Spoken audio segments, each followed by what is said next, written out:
Fifer's Forest of Words. Fifer the fox loved to explore. One sunny morning, while chasing a butterfly, he found something shiny half buried in the leaves. It was perfectly round. "What a strange, flat thing," he chirped, poking it with his nose. Fifer picked up the shiny object and scampered to his favorite thinking spot, a large oak tree. "Professor Hoot," he called up, "look what I found." "What is this shape?" High on a branch, a wise owl looked down over his spectacles. Professor Hoot smiled. "Why, Fifer, that's a circle. A circle is round, with no corners at all." He pointed a wing toward the sky. "Like our big, warm sun, the sun is a giant circle of light." "A circle," Fifer said, his tail wagging. "I want to find more shapes." He zipped through the woods until he found an old picnic basket. Inside, he saw a cracker with 4 equal sides. "Professor, what about this one?" "That, my dear Fifer, is a square.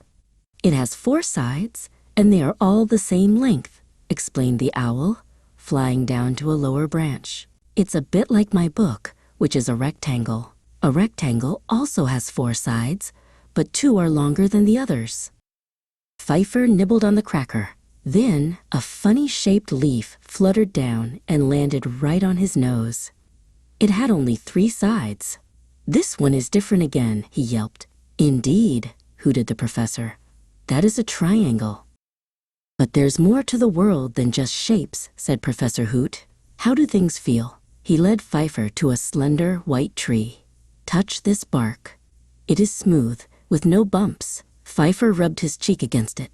It felt like silk. "Now, feel the bark of my oak tree," the owl instructed. Fifer patted the big tree's trunk. "Ooh, this is not smooth at all. It's bumpy and scratchy." "That's right," said Professor Hoot. "That is called rough."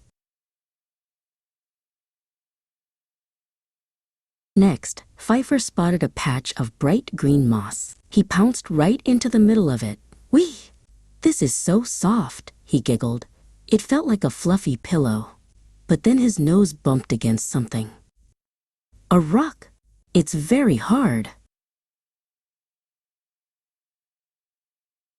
"You see," said the professor, "soft and hard. But we can also describe things with our ears."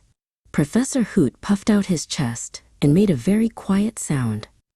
"Your voice is very soft, Professor," Fifer whispered. "When a sound is quiet, we call it soft," the owl explained. Suddenly, a loud noise echoed through the trees. Rat-a-tat-tat, a woodpecker was drumming on a branch high above them. "Wow!" shouted Fifer. "That is a very loud noise."